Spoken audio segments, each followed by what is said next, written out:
मनमोहन का वास हो, वृंदावन हो धाम, रोम रोम राधा बसे और सांस सांस घन श्याम। नमस्कार, दूरदर्शन के खास कार्यक्रम जन्माष्टमी में आप सभी का स्वागत है। मैं हूं आपके साथ सुनीता पटेल और आज भगवान श्री कृष्ण का जन्म हुआ है। जी हां, जन्माष्टमी का पर्व मनाया जा रहा है और आज हम आपको भगवान श्री कृष्ण की उन बाल लीलाओं को भी दिखाएंगे और साथ ही बधाई गीत भी सुनाएंगे। और इस वक्त हमारे साथ स्टूडियो में मौजूद हैं सुप्रसिद्ध आचार्य श्री राम मोहन पंडित जी। पंडित जी, बहुत बहुत स्वागत है आपका। नमस्कार। नमस्कार।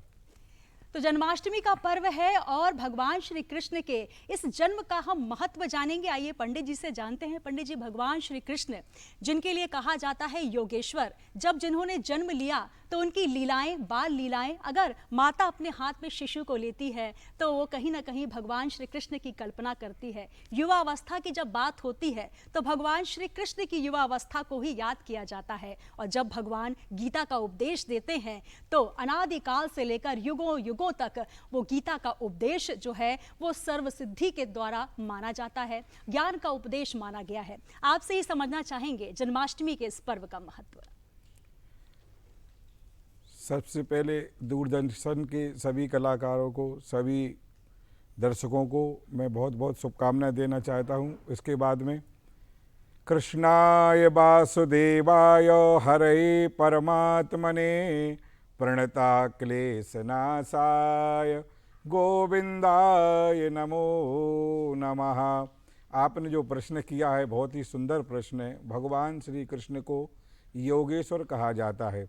यद्यपि भगवान को पृथ्वी पर आने की कोई आवश्यकता नहीं थी, परंतु उन्होंने गीता में कहा है कि जब जब धर्म की हानि होती है, पापाचार बढ़ जाता है, अत्याचार बढ़ जाता है, यदा यदा ही धर्मस्य ग्लानिर्भवति भारत अभ्युत्थानम अधर्मस्य तदात्मानं सृजाम्यहम् परित्राणाय साधूनां विनाशाय च दुष्कृतां धर्म संस्थापनार्थाय संभवामि योगे योगे।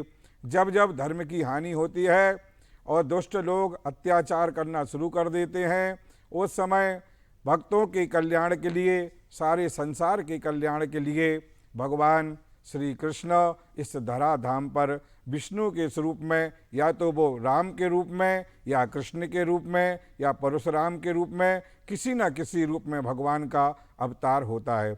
हमारे वैदिक परंपराओं में, सनातन धर्म में भगवान अनेकों त्यौहार मनाए जाते हैं, लेकिन उनमें से कृष्ण जन्म एक बहुत ही सुंदर जो त्यौहार है, पर्व है, वो बड़े धूमधाम से मनाया जाता है। भगवान कृष्ण ने देवकी और वसुदेव की प्रार्थना सुनकर के उनके कल्याण के लिए कंस की जेल में जन्म ग्रहण किया। उसी को हम लोग जन्माष्टमी के रूप में मनाते हैं।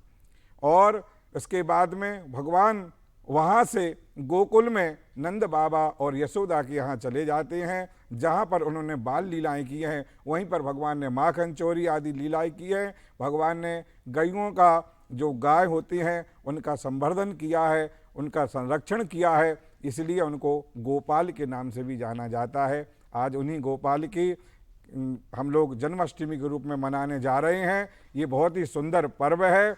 आइए कैसे मनाते हैं इसके बारे में भी हम आपको बताएंगे।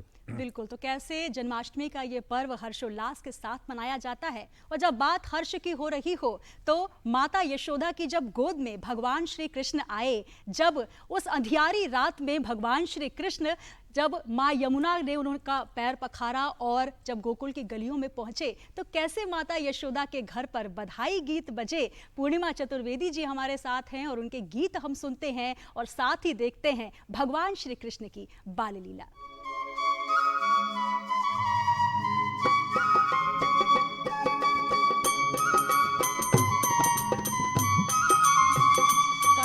बधाई छे जी आज बाबा नंद घर, काई बधाई छे जी आज बाबा नंद घर।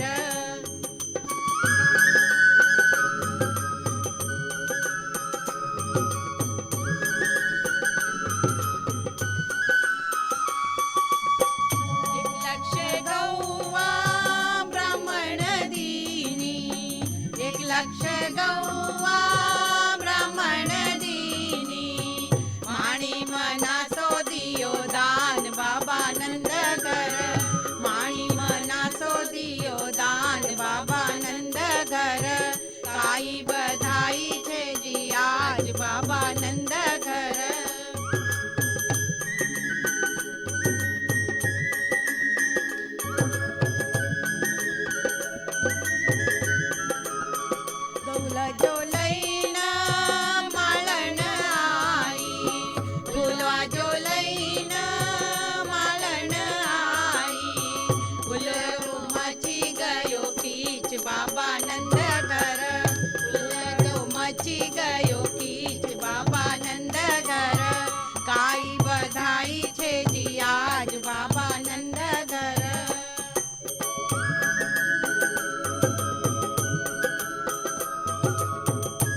काई बधाई छे जी आज बाबा नंद घर काई बधाई छे जी आज बाबा नंद घर काई बधाई छे जी आज बाबा नंद घर बधाई छे जी आज बाबा नंद घर काई बधाई छे जी आज बाबा नंद घर। मात यशोदा गोद में लेकर कान्हा का माथा चूमे और गोकुल की गलियों में सब भक्त वृंदावन की गलियों में श्रद्धा भाव से झूमे। जी हाँ, ये झूमते नाचते ये गीत गाते हुए आपने भक्तिमय लोगों को देखा और ऐसा ही भक्ति का नज़ारा इस पूरे ब्रह्मांड में नजर आ रहा है, क्योंकि ना सिर्फ भारतवर्ष में बल्कि पूरे विश्व में भगवान श्री कृष्ण का ये जन्मोत्सव मनाया जाता है। बहुत ही सुंदर गीत पूर्णिमा जी ने और उनकी पूरी टीम ने हमको सुनाया है। तो पंडित जी, इस गीत के बाद जब बधाई गीत हुआ है, झूले में भगवान श्री कृष्ण गए हैं, तो आइए जान लेते हैं कि कैसे उनका पूजन हम करें जब भगवान श्री कृष्ण धरती पर आए हैं, उन्हें अवतार लिया है। तो जब कंस का अत्याचार बढ़ गया और भगवान श्री कृष्ण मथुरा में कंस के जेल में प्रकट होते हैं, उस समय नंद बाबा को और देवकी को, वसुदेव को और देवकी को बड़ा ही दुख होने लगा कि मैं कैसे इनको बचा पाऊंगा।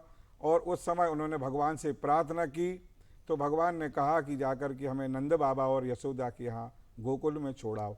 उस समय उनके हाथ की हथकड़ी खुल गई, पाँव की बेड़ी खुल गई और वो यमुना जी के द्वारा वहाँ से यमुना से पार करके वहाँ गए हैं। यमुना जी ने उनके चरण पखारे और यमुना जी भी बड़ी प्रफुल्लित हैं, बड़ी प्रसन्न हैं, क्योंकि ये भगवान उनके एक रूप में, पति के रूप में, उनका नाम कालिंदी भी कहा जाता है, इसलिए वो बड़ी प्रसन्नता से उनके चरण पखारती हैं। वहाँ पर 5 फण वाला जो सर्प है, जिसको शेषनाग के रूप में कहा जाता है, वो उनकी रक्षा करते हैं और इतना सुंदर काल हो जाता है। भादों का वो महीना है, भाद्रपद को हम लोग कहते हैं कल्याणकारी। भाद्रपद का मतलब होता है कल्याणकारी, तो कल्याणकारी वो माह था। अष्टमी की तिथि थी, रोहिणी नक्षत्र था, उस समय भगवान जन्म ग्रहण करते हैं। और फिर जाकर के गोकुल में जब पहुंचते हैं तो वहां पर यशोदा के यहाँ पता चला कि लाला हुआ है, नंद घर आनंद भयो, जय कन्हैया लाल की। सभी लोग बड़े उत्सव में झूमने लगे,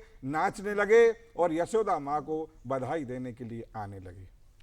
तो माता यशोदा को बधाई देने के लिए सब पहुंच रहे हैं। भगवान श्री कृष्ण को झूले पर बिठाया गया है, लिटाया गया है बड़े दुलार के साथ। तो आइए पूर्णिमा जी से सुनते हैं वो झूला गीत, जिसके माध्यम से आप भी उस कृष्ण बाल लीला के उस दृश्य में पहुंच जाएंगे जैसे वाकई भगवान श्री कृष्ण आपकी नजरों के सम्मुख हो।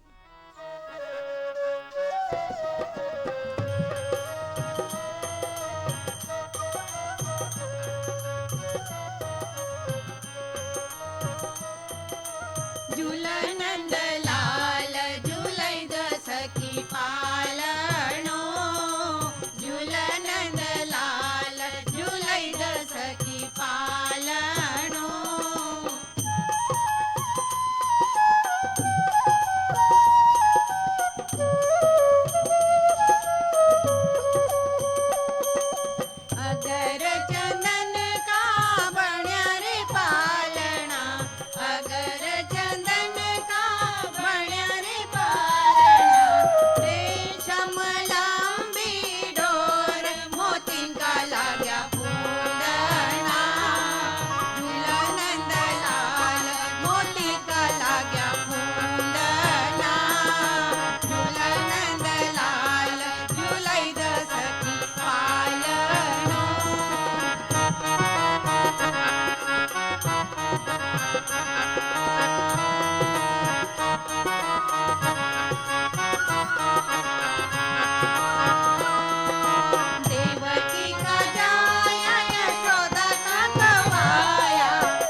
तमाम जो हमारे छोटे नटखट कान्हा के साथ गोकुलवासी हैं, उन्होंने बहुत ही सुंदर नृत्य प्रस्तुत किया और भगवान श्री कृष्ण को झूले में झुलाते नजर आए। और पूर्णिमा जी के इस गीत के बाद आइए पंडित जी से जान लेते हैं। जब पंडित जी बात हो रही है भगवान श्री कृष्ण की, उनके जन्म का हमने यहाँ पर वृत्तांत देखा, उसके बाद झूले में वो झूले, भगवान श्री कृष्ण का पूजन अर्चन, क्योंकि कहा जाता है कि आज के दिन सभी व्रत करते हैं, 12 बजे का वक्त होता है जब भगवान श्री कृष्ण का पूजन अर्चन किया जाता है। किस तरीके से भगवान श्री कृष्ण को मनाएं, किस तरीके से ये व्रत किया जाए और क्या कुछ नैवेद्य उनको समर्पित किया जाए? बिल्कुल बराबर, ठीक 12 बजे रात्रि के समय में भगवान श्री कृष्ण जन्म ग्रहण करते हैं। उस समय रात्रि को, क्योंकि वो चंद्र वंश में आए हुए हैं, भगवान श्री राम सूर्य वंश में आए थे और भगवान श्री कृष्ण चंद्र वंश में आए थे, इसलिए चंद्र वंश को और रात्रि को, क्योंकि जो अंधेरा पक्ष होता है, कृष्ण पक्ष होता है, वो कृष्ण से संबंधित है, इसलिए भगवान ने उसको महत्व देने के लिए, रात्रि को महत्व देने के लिए रात्रि के समय में आए। 12 बजे जब भगवान का जन्म होता है, उस समय भगवान लड्डू गोपाल को, जो भी आपके पास मूर्ति है, उसको स्नान कराते हैं, बढ़िया पालना, उनको पालने में बैठालते हैं, उनको बढ़िया श्रृंगार किया जाता है, तिलक लगाया जाता है और उस समय जो अभिषेक किया जाता है उससे सौंफ से, सौंठ से, हल्दी से, इत्र से, गंगा जल से, पंचामृत से, दूध दही से, मक्खन मिश्री का भोग लगा करके फलों के द्वारा उनका बहुत सुंदर पूजन किया जाता है। इस दिन माताएं बहनें व्रत रखती हैं। बहुत से लोग बधाई गीत गाते हैं, जैसा कि आप बता रहे हैं कि बधाई गीत, तो बधाई गीत भी गाते हैं। बहुत से लोग व्रत रखते हैं, बहुत से लोग गीता का पाठ करते हैं, बहुत से लोग श्रीमद् भागवत गीता का पाठ करते हैं और भगवान के जन्मोत्सव को मनाते हैं। वैसे यह त्यौहार सभी, पहले तो हमारे भारतवर्ष में ही मनाते थे आजकल, लेकिन यूरोप आदि सभी देशों में इसकी बहुत बढ़ चढ़ के लोग मनाते हैं। जो हमारे भारतीय हैं, जो वहाँ दूसरे देशों में भी रहते हैं, वो भी इस त्यौहार को बढ़ चढ़ के मनाते हैं। तो बिल्कुल बड़े ही उत्साह के साथ भगवान श्री कृष्ण का जन्मोत्सव मनाया जाता है और भगवान योगेश्वर के बाल रूप से लेकर, चाहे उनकी रासलीला हो या फिर गीता का उपदेश हो, हर रूप अनोखा है। और जब बाल लीला की बात हमने की और पूर्णिमा जी ने बहुत सुंदर यहाँ पर गीत भी गाया, उसके बाद पंडित जी बात होती है जब कृष्ण जी झूले से निकलकर थोड़े बड़े होते हैं तो कहीं ना कहीं उनकी हट शुरू हो जाते हैं, क्योंकि बालक हट ना करे और श्री कृष्ण का हट जो है वो पूरे ब्रह्मांड में अनोखा है, अद्भुत है। तो आइए सुन लेते हैं पूर्णिमा जी से कि आखिर बाल हट के लिए उनके पास कौन सा गाना है। आइए सुनते हैं।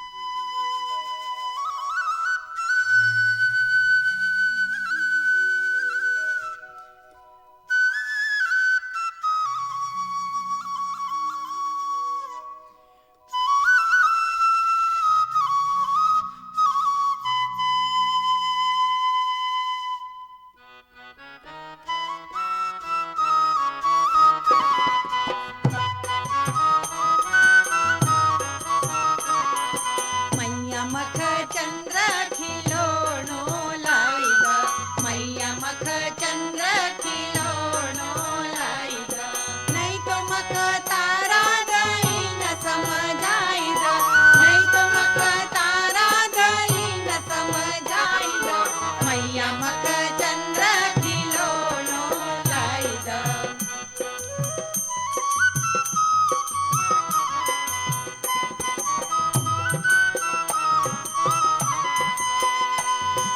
गिल्ली नीचाई जे मख डंडो नीचाई जे, गिल्ली नीचाई जे मख डंडो नीचाई जे, नहीं तो मख गेंदा दई न समझाई दा, नहीं तो मख गेंदा दई न समझाई दा, मैया मख चंद्र खिलोनो लाई दा।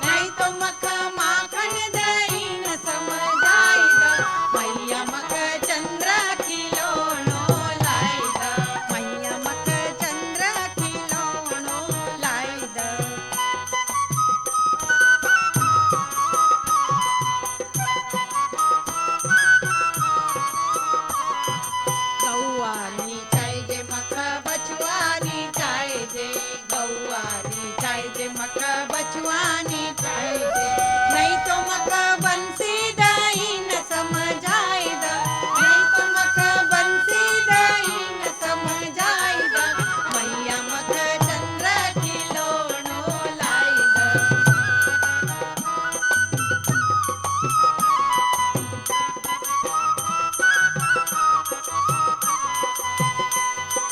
गोपीनी चाहिए मक ग्वालानी चाहिए गोपीनी चाहिए मक ग्वालानी चाहिए नहीं तो मक राधा दई न समझाई द नहीं तो मक राधा दई न समझाई द मैया मक चंद्र खिलौनो लाई द मैया मक चंद्र खिलौनो लाई द मैया मक चंद्र खिलौनो लाई द मैया मक चंद्र खिलौनो लाई द मैया मक चंद्र खिलौनो लाई द तो बहुत सुंदर गीत पूर्णिमा जी ने यहाँ पर प्रस्तुत किया। मैया मैं तो चंद्र खिलौना ले हूँ। भगवान श्री कृष्ण जिनके मुख में पूरा ब्रह्मांड समाया है, जो कि खिलौने के रूप में भी चंद्र को चाहते हैं, ऐसे भगवान श्री कृष्ण की यहाँ पर हम लीलाओं का वर्णन कर रहे हैं।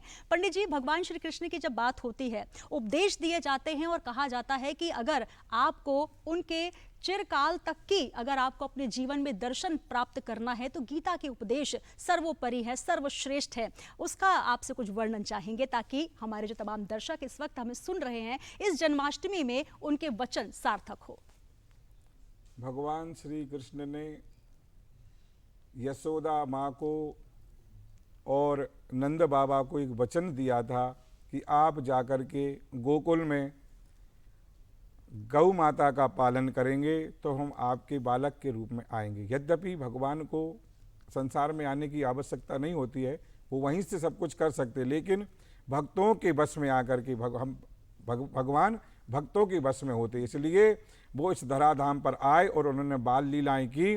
उन बाल लीलाओं में छोटी छोटी बातों पर, जैसे आपने अभी जिक्र किया कि भगवान चंद्र खिलौना के लिए मचलते हैं माँ के सामने और माँ उनको चंद्रमा देती है, एक थाली में थोड़ा सा जल भर देती है और उसमें उनको चंद्र का दर्शन करा देती है, लेकिन भगवान मानते नहीं हैं। तब वो कहते हैं कि मैं तुम्हारा विवाह कर दूंगा, और विवाह करने के लिए माँ कहती है, उस समय भगवान श्री कृष्ण कहते हैं कि मुझे छोटी सी दुल्हन ला दो। तो इस तरह भगवान की बाल लीलाएं होती। इसके बाद में जो ग्वाल हैं, जो गोपियाँ हैं, जो भगवान ने ही उनसे कहा था कि वसुदेव गृहे साक्षात भगवान पुरुषापर जनस्यति प्रियार्थम संभवंतु सुरस्त्रिया, जो देवतागण हैं, जो देवियां हैं, वो वहाँ पर किसी न किसी रूप में आकर के अवतार उन्होंने ले लिया है। इसलिए भगवान उनके लिए बाल लीलाओं के रूप में उनके घरों में जाकर के माखन चोरी करते हैं, उनके बालकों के साथ में जो गोप हैं उनके साथ में खेलते हैं, बहुत से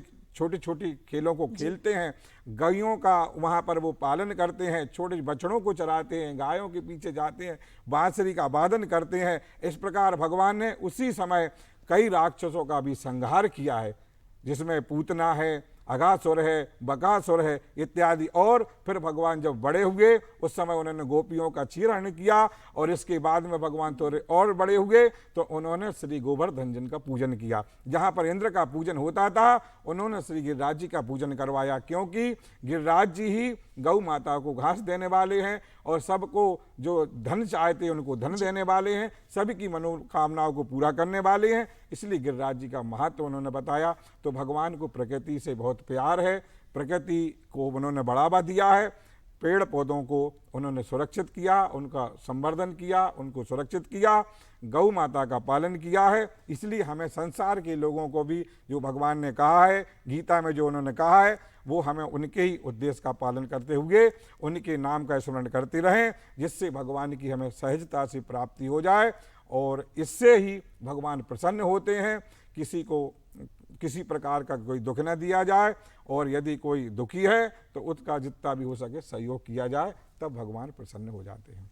बिल्कुल, तो भगवान को प्रसन्न करना है तो किस तरीके से आप प्रकृति का भी पूजन करें, और बहुत सुंदर संदेश भी पंडित जी ने दिया कि किस तरीके से गोवर्धन पूजन का महत्व भगवान श्री कृष्ण ने बताया, कैसे गौवंश की रक्षा करनी है ये भगवान श्री कृष्ण ने बताया। और साथ ही जब वृंदावन का जिक्र हो और रासलीला का जिक्र ना हो तो कहीं ना कहीं भगवान श्री कृष्ण की लीला अधूरी रह जाती है। तो आइए हम आपको सुनवाते हैं भगवान श्री कृष्ण किस तरीके से गोपियों के साथ रास रचा रहे हैं। आइए सुनते हैं पूर्णिमा जी से।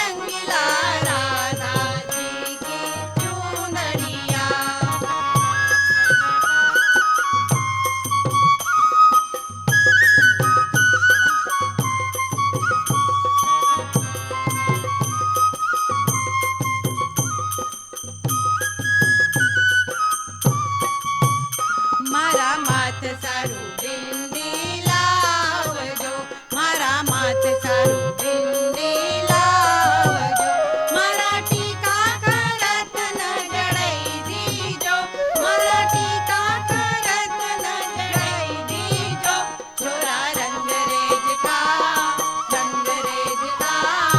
રંગીલા રંગીલા રાધાજી કી ચુનરિયા।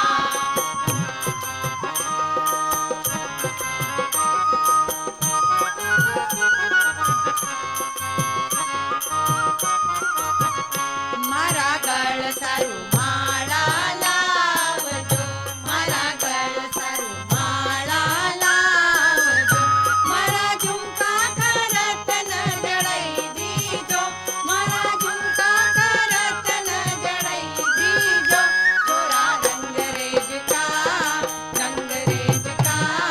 રંગીલા રંગીલા રાધાજી કી ચુનરિયા।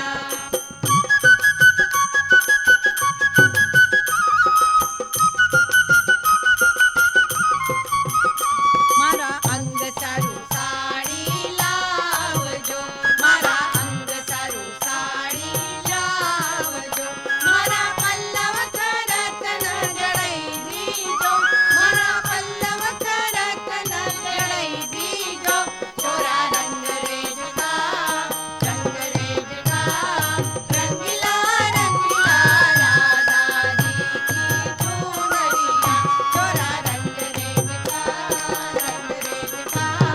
રંગીલા રંગીલા રાધાજી કી ચુનરિયા, રંગીલા રંગીલા રાધાજી કી ચુનરિયા, રંગીલા રંગીલા રાધાજી કી ચુનરિયા। ऊधो मोहे मत सिखा तेरे जग की रीत, मोरे तो मन में बसे सिर्फ मोहन की प्रीत। जी हाँ, मोहन की प्रीत का ये नज़ारा आपने देखा जहाँ पर भगवान श्री कृष्ण नजर आ रहे हैं और उनके इर्द गिर्द सिर्फ गोपियां नजर आ रही हैं, क्योंकि सभी भगवान श्री कृष्ण को ही पाना चाहते हैं और भगवान श्री कृष्ण का ये रूप अद्भुत है, अनुपम है, अनोखा है। पंडित जी, चलते चलते आपसे ये समझना चाहेंगे, क्योंकि ये बहुत से लोगों के मन में प्रश्न होता है, 16,000 रानियां, लेकिन सभी भगवान श्री कृष्ण को उसी रूप में पाना चाहती हैं। इसके पीछे हमारे पौराणिक जो महत्व है वो समझना चाहेंगे। भगवान योगेश्वर हैं, यद्यपि उनको पाना सभी की बस की बात नहीं है, फिर भी आत्मा और परमात्मा का मिलन, जीव और भगवान का जो मिलन है वो भगवान श्री कृष्ण ने अपनी लीलाओं के द्वारा यहाँ पर बताया है। जो गोपियाँ हैं वो गोपियाँ सभी देवताओं की ही स्त्रियां हैं, देवता ही गोपी के रूप में वहाँ आए हैं। कोई गोपी किसी स्त्री का विशेष रूप नहीं है, गोपी जो अपने हृदय में भगवान को स्थान दे उसी का नाम है गोपी। और जो वहाँ पर गोपियाँ हुई हैं वो यहाँ पर रास पंचाध्यायी आई, भागवत श्रीमद् भागवत महापुराण में रास पंचाध्यायी का जिक्र किया गया है, जहाँ पर 5 अध्याय में भगवान श्री कृष्ण ने गोपियों के साथ में रास किया। और वहाँ पर उस रास में जो गोपियाँ आई वो गोपियाँ जो जिससे द्वारा मंत्रों के द्वारा हम लोग पूजन करते हैं, उसे श्रुति कहते हैं। वो श्रुति गोपी बन करके आई, और जो बहुत से संत हैं जो हजारों हजारों वर्ष तक तपस्या करते हैं वो गोपी के रूप में आए। और वहाँ पर और भगवान आप शिव जी का देख लीजिए, भगवान शिव जी एक दिन वो भोले भंडारी बन करके, है ना, गोपी बन करके, और वो भी वृंदावन में गए। गोपेश्वर रूप उनका आज भी वहाँ पर पूजित होता है। तो ऐसे बहुत से जो गोपी रूप में बने, वहाँ के वृक्ष हैं वो भी, वो बड़े बड़े जो संत हैं वहाँ वृक्ष बन के रूप में वहाँ पर जड़ रूप में वहाँ पर स्थिर हो गए कि हम यहाँ भगवान की लीलाओं को देखें, क्योंकि भगवान श्री कृष्ण प्रेमावतार हैं। इसलिए वहाँ पर जब उद्धव ने भी अपना ज्ञान बताया, और जब उद्धव जी गोपियों के पास में जाते हैं तो वहाँ गोपियों ने कहा कि आप में भी ब्रह्म है, मुझ में भी ब्रह्म है, और जो भगवान है वो भी ब्रह्म है। इसलिए ब्रह्म को ब्रह्म का क्या उपदेश करते हैं, ये भगवान श्री कृष्ण हैं, ये लीला अवतार हैं और प्रेम के अवतार हैं। इसलिए इन्होंने प्रेम को परिपूर्ण करके और सभी को दर्शाया है। और जो भगवान से किसी भी रूप में प्रेम करते हैं, अच्छे से बुरे से, इसलिए गोस्वामी तुलसीदास जी ने एक चौपाई लिखी है कि जो भी कोई अनख आलस हूँ, भाव नाम जपत मंगल दिशि दस हूँ। भगवान का कोई भाव कुभाव अनख आलस हूँ, कोई भाव से कुभाव से या किसी भी प्रकार से भी अगर भगवान का नाम ले लेता है तो उसका सब प्रकार से कल्याण हो जाता है।